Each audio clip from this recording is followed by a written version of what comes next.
And the doctor.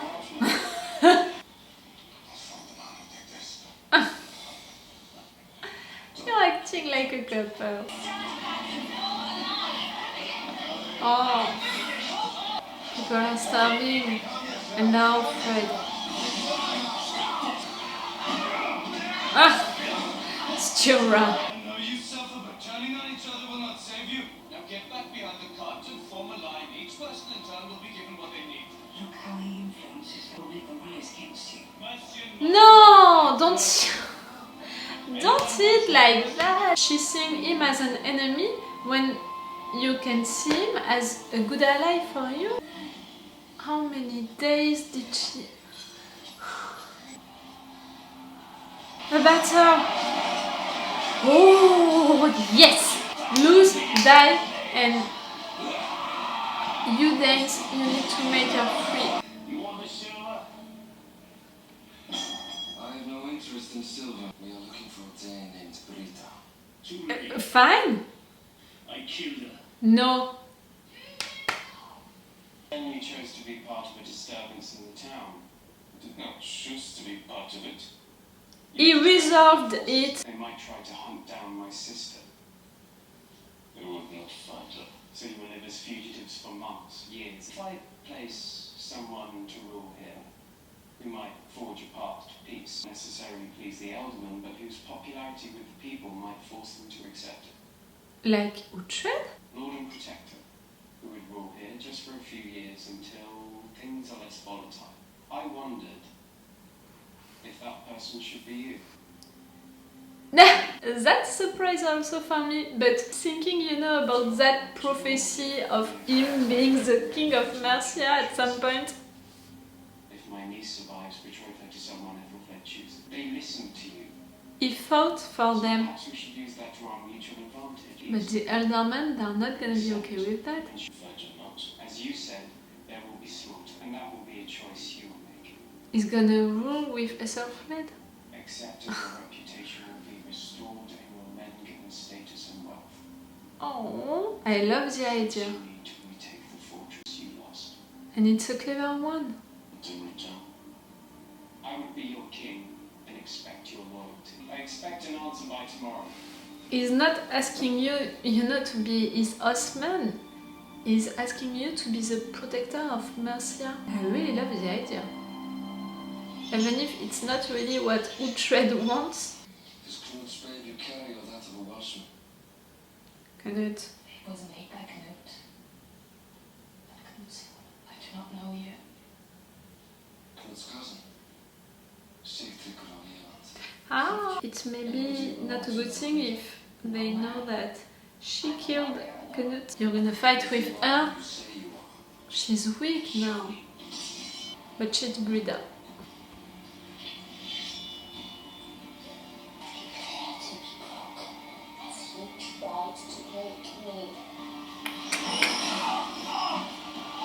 You think you're a king?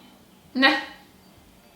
So he's either lost his mind or he's ingenious like his father. I think that it's really a clever move. Because for him, you know, it's having someone Those not born that he trusts and that is gonna act also thinking about Wessex. saving the woman you love. Always holding you back. Given my loyalty to another Saxon king, I swore to myself I would not do that. That's not like being an Osman for me. You're gonna have more powers. He is as clever as his father. Hmm. Which will be good for all Saxons, including you. Yes. And your man. And your love. How did Knut fall? Was it his arrogance or his anger? The thing is betraying. You're gonna tell him? So what did you murder to find his ambition? Ragnar. It took Ragnar right after. The man had a reputation for cunning, right? Oh, you're not a fan of Knut. That's great. But he died dishonored if he allowed his woman to be enslaved. That was the work of Uhtred, the Danish friend. Oh, you're blaming Uhtred. Oh, of course she's gonna blame Uhtred. And Uhtred, you know, didn't think about that, didn't think about her at all. What are you gonna do for now? Cut off the head of this man, send it to Hal. That's the beginning of something. Show me that child, Father Puric. Do not hide him from me. He is here. And Peasant. Indeed. I fear he had been taken or lost forever.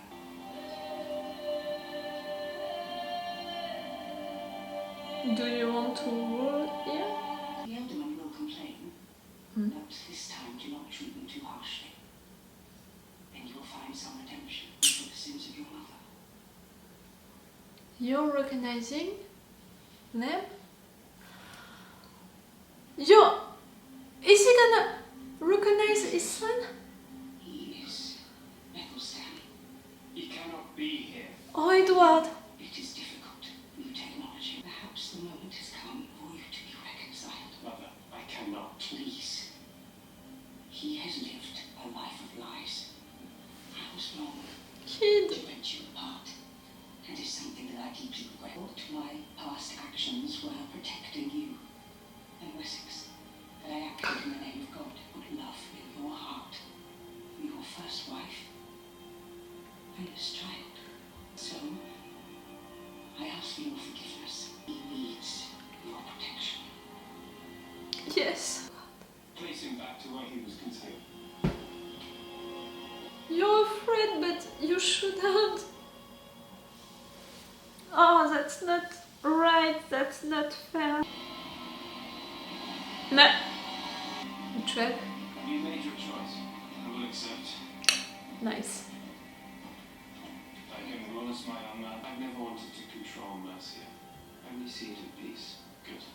The nerve of one night. Long last, I strike a bargain with Uhtred of Beverland. That is the name from another love book. Yes. That's so great that I never think about. Cambridge, please, in the name of Alfred, open the gates and stand down your men. Please. Oh, my dearest girl, you've come home. The elf woman's head. Not yet. No, child. A miracle has occurred. She's gonna survive? Oh, that's so great. You have your daughter alive and your man is gonna be there to be the protector of Mercia and you're still the Queen of Mercia. That's so great. Nah. Who's that to be? He has asked Uhtred.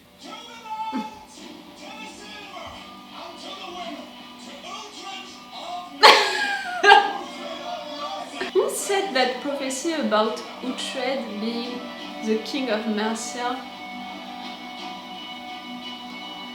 Hide your joy, really.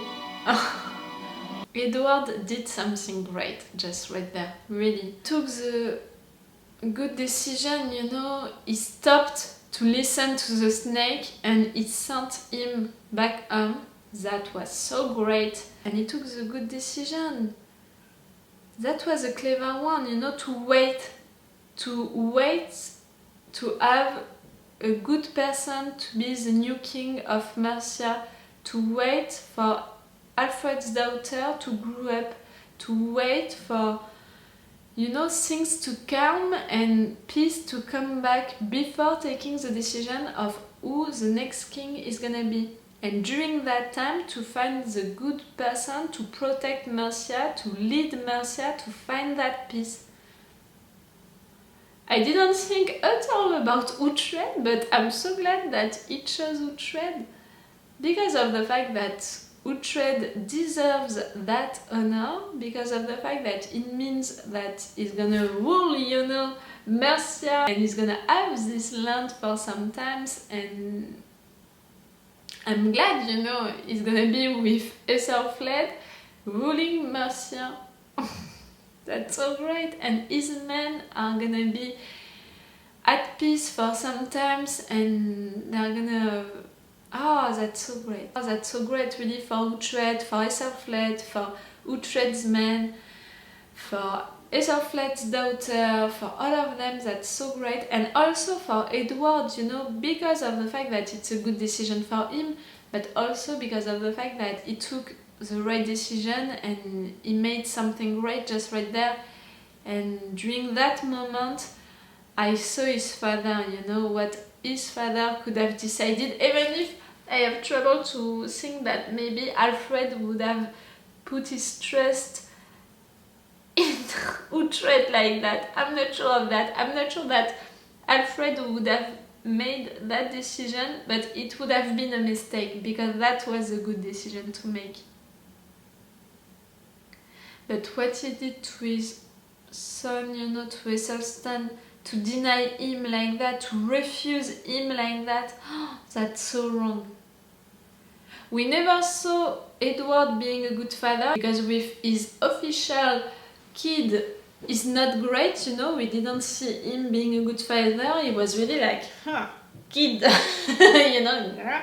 But I thought that it was because of the fact that denying his first kids like that hurt him so much that he has trouble to be a good father with this other kid. But refusing again his bastard son like that, that was so painful to watch. Because Esselstyn didn't deserve that, of course, but also because of the fact that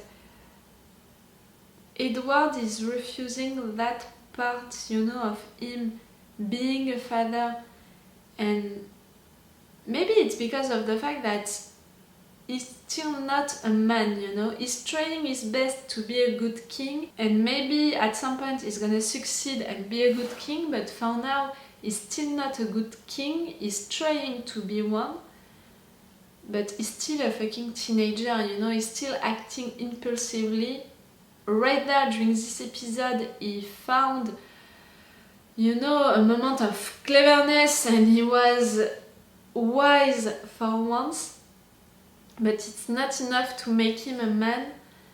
And acting like that, you know, refusing to be a father, he's not acting like a man. It's really like, yes, a teenager who is refusing to be a father. Like, it's too much for him, it's too many emotions and many responsibilities to take, and also it would be like taking the responsibility of what he did wrong to that kid, because he allowed his mother to do that. He allowed his mother to take his kids away from him and to not try to reach them, to not try to protect them anymore. Maybe that's why he made that decision, you know, because he's feeling guilty about letting his mom doing that at first, and he was like, I did that, I let her do that, so that's a guilt, that's a shame that I have to carry all along my life, and to have his shame, you know, just in front of him, watching him like that. Maybe he's just too afraid of that. I really had the impression that during that moment he was afraid, you know. I think that he was afraid of that, the fact that it's something that he did wrong also, not just only his mother. And also I think it's something about watching what he gave up on and taking the responsibility of it and taking that role of being a father. You know, I think that it's a mix of all of that, what happened just right there. But it's something, you know, that I don't like, that I don't agree with, that I wanted, you know, Edward to take the responsibility of what he did, and the fact that this is his son, he didn't do it, so of course it's a disappointment, but I can understand the reasons behind that, because there are really many reasons and they are all complex, but I think that he can deal with them, you know. He can, with time, he's gonna grow up and stop being a fucking teenager and finally be a man. And with growing up like that, maybe he can change his mind about Esselstyn at some point. Right there, he's still a teenager, he's not a man, he needs to grow up and to change again. He's changing now, we saw that during this episode. He's changing, he's becoming, you know, wiser. He needs to get older also. I think that it's also a question of time. you know, you have to be a man, to be an adult, to take the responsibility of your actions. That's difficult for teenagers, you know, to accept that something that they did was wrong and to recognize it and to try to repair your faults. Oh, are you agreeing with me? Why? That's why you were like that? That was a good episode. I can't believe all the good things that happened during this episode. Earthwolf really escaped and we're not gonna see him again, and they believed, you know, Uhtred when he said what he did. Uhtred is now the protector of Mercia. Ethelflaed's daughter is still alive. They are all gonna rule, you know, Mercia until the time is gonna come when Ethelflaed's daughter is gonna be old enough and when they're gonna find the good suitor for her. Edward at the end decided to not listen to the snake and to make that wise decision. He didn't make a wise decision concerning his own son, but that's it. Maybe it's gonna be resolved with episodes and years.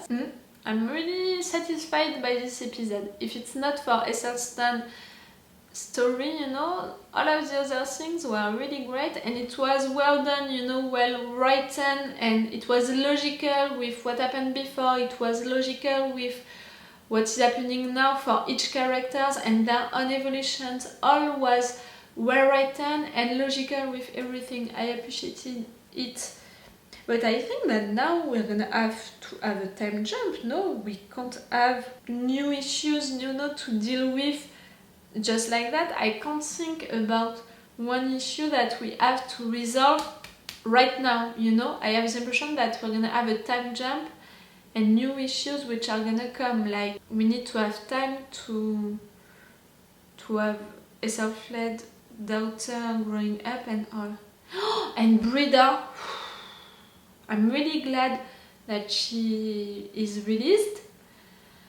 I'm really glad that she's back with the Danes and that these Danes are recognizing her as a warrior, the great warrior that she is. But the fact that she's blaming Uhtred for that, for her being a slave like that, I cannot blame her, you know, for doing that. Because I was also disappointed by the fact that Uhtred forgot her just like that, you know. He saw her taking as a slave and just Ethelflaed telling him that this is a question of war and who is winning, so he can't say anything about it. Like, really? You're gonna forget all of what Brida was and did for you, with you, and you're gonna let her being a slave without even thinking about it, without even thinking about a way to help her? Of course, Brida is gonna blame Uhtred for that. It's not his entire fault, you know, but it's also something that he has to take the responsibility of.